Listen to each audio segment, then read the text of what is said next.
ایک دفعہ نبی پاک صلی اللہ علیہ وسلم کی خدمت میں شکایت کی گئی، حضور دو عورتوں نے انہوں نے روزہ رکھیا ہے،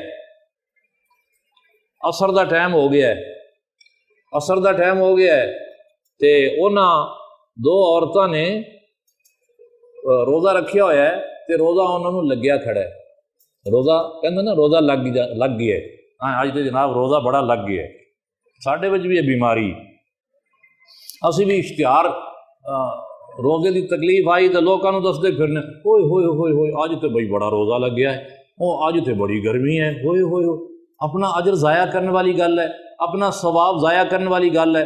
اگر تسی لوگوں کو کہو گے کہ اج تے بڑی تنگی آئی، اج تے بڑے جناب گرمی ہے، اج تے بڑی بھوک ہے، پیاس ہے، اج روزہ بڑا لگیا ہوا ہے، یہ کہنے دے نال کیا پھر روزہ نہیں لگے گا؟ کیا پھر روزہ نہیں لگے گا؟ روزے نے تے اپنا حساب لینا ہی لینا ہے۔ تسی شکایت روزے دی کرو تے بھاویں نہ کرو، جی انہیں لگنا ہے تے لگنا ہی لگنا ہے، تے کیوں نہیں پھر صبر دے نال اپنا وقت پورا کر دے تو روزہ لگتا ہے۔ ہاں کسی نے زیادہ کسی نے تھوڑا، تو شکایت کی گئی سرور عالم صلی اللہ علیہ وسلم نو، دو عورتوں نے تے انہوں نے روزہ انتہائی لگیا ہوا ہے، اتنا زیادہ روزہ لگ گیا ہے کہ وہ قریب المرگ ہو گئی نے، موت دے نیڑے ہوئیاں پئیاں نے، تے عصر دا ویلا ہے، ہن کی ارشاد ہے؟ کیا وہ اپنے روزے افطار کر لیں، روزے کھول لیں؟ سید عالم صلی اللہ علیہ وسلم نے فرمایا انہاں عورتوں نو جا کے کہو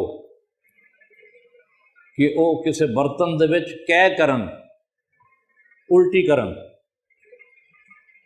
چنانچہ انہاں عورتوں نے جدوں برتن دے وچ الٹی کیتی، کہہ کیتی، تے کہہ دے اندر الٹی دے اندر خون بھی سی اور اس دے اندر چھچھڑے اور گوشت دیاں بوٹیاں بھی سن۔ نبی کریم صلی اللہ علیہ وآلہ وسلم نے فرمایا انہاں عورتوں نے غیبت کیتی ہے، اور غیبت کرنا کیا ہے؟ اے مسلمان بھائی دا جویں گوشت کھانا ہے۔ قرآن حکیم فرماندا ہے جڑا بندہ غیبت کردا ہے وہ ایویں ہے جویں کسی مسلمان بھائی دا، مردہ بھائی دا گوشت کھاندا ہے، اپنے مردہ بھائی دا جویں گوشت کھاندا ہے ایویں ہے۔ تو فرمایا غیبت کر کے انہاں گوشت کھادا ہے، مردہ گوشت کھادا ہے، تے آ ویکھو قے دے اندر الٹی دے اندر او ہوئی خون اور او ہوئی بوٹیاں دے چھچڑے نکلے پے نے۔ وہ اللہ دے پیغمبر سن، معجزے دے ذریعے جیڑی شے نظر نہ آن والی ہے اس نو مجسم بنا دیتا اور متشکل کر کے اللہ دے نبی نے بخا چھڈیا۔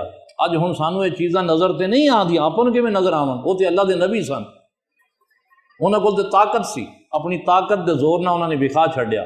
جویں غوث پاک رضی اللہ تعالیٰ عنہ دی خدمت وچ وقت دا بادشاہ آیا، عباسی خلیفہ آیا، اور حضور غوث پاک دی خدمت وچ نذرانے دے طور تے دو تھیلیاں پیش کیتیاں، زر و جواہر دیاں تھیلیاں پیش کیتیاں۔ آپ نے معذرت کی تھی، آپ نے فرمایا تو اپنا نذرانہ اپنے کول رکھ، مینوں ضرورت کوئی نہیں، حاجت کوئی نہیں، لیکن وہ اصرار کردا رہا، بار بار کہندا رہا حضور قبول فرماؤ، مہربانی ہوئے گی، شفقت فرماؤ، میرا نذرانہ قبول فرماؤ۔ آپ نے وہ دونوں تھیلیاں ہاتھ وچ پکڑیاں، ایک تھیلی ایک ہاتھ وچ، دوسری ہاتھ، تے تھیلیاں پکڑ کے انہوں نے زور لگا کے نچوڑیا تے دونوں تھیلیاں دے وچوں خون نکلیا۔ وہ زر و جواہر دیاں تھیلیاں سن، پیسے دھیلا سی وچ، تے اندر جو خون نکلیا تے آپ نے فرمایا اس عباسی خلیفہ نو کہا اگر مینوں رسول اللہ صلی اللہ علیہ وسلم دا حیا نہ ہوندا، تو حضور علیہ الصلوۃ والسلام دے چچا حضرت عباس دی اولاد وچوں ہیں، اگر مینوں حضرت عباس دا حیا اور شرم نہ ہوندی تے میں انہاں تھیلیاں نو اینا نچوڑدا کہ اے خون تیرے محل تک بہا دیندا۔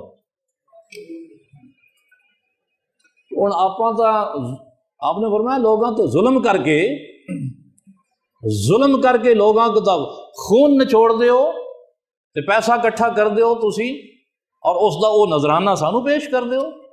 تو جو اس نے ظالم بادشاہ نے اپنی رعایا دا رعیت دا خون نچوڑیا سی تے وہ اشرفیاں تے درم و دینار کٹھا کر کے تے وہ بطور نذرانہ غوث پاک نو پیش کیتا سی۔ آپ نے اپنی کرامت دے نال، آپن تے نظر نہیں آنا سی لیکن اپنی کرامت دے نال اس جو نچوڑیا ہوا خون سی، ظلم کیتا ہے، وہ آپ نے اس نو دکھا دیتا، اس متشکل کر کے اور مجسم کر کے اس خون نو دکھا دیتا۔ ایویں ہی کملی والے سرکار نے وہ عورتاں نے جدو الٹی کیتی تے وچ وہ غیبت دا جو خون سی اور گوشت سی آپ نے دکھا دیتا۔ اتوں یہ بھی پتہ لگیا کہ روزہ لگتا کنوں ہے جڑا گھڑیاں غیبتاں کرے، لوگاں دیاں غیبتاں کرے، منہ نو بریک لا کے رکھو۔ کاسورا کلام ہو کاسورا خطا ہو، جڑا بندہ جنیاں گھڑیاں گلاں کردا ہے اندے کو غلطیاں بھی ہونیاں زیادہ ہوندیاں۔